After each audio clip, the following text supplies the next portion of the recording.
दिल्ली के कई अस्पतालों में ऑक्सीजन की कमी को देखते हुए केंद्र सरकार ने दिल्ली सरकार से बात की है।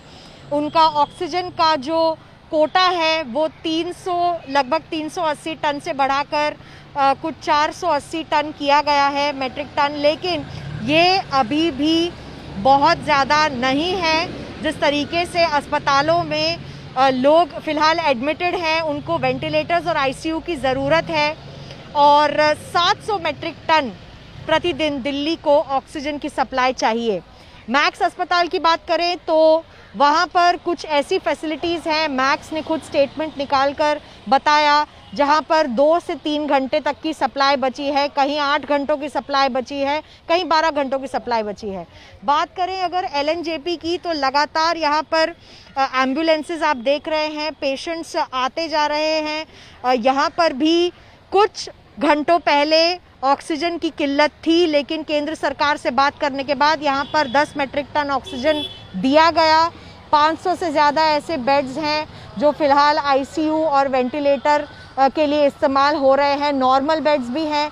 लेकिन इस बीच दिल्ली हाई कोर्ट ने ऑक्सीजन की कमी पर संज्ञान लेते हुए कहा कि केंद्र सरकार को मालूम होना चाहिए कि राज्य सरकारों को कितना ऑक्सीजन चाहिए।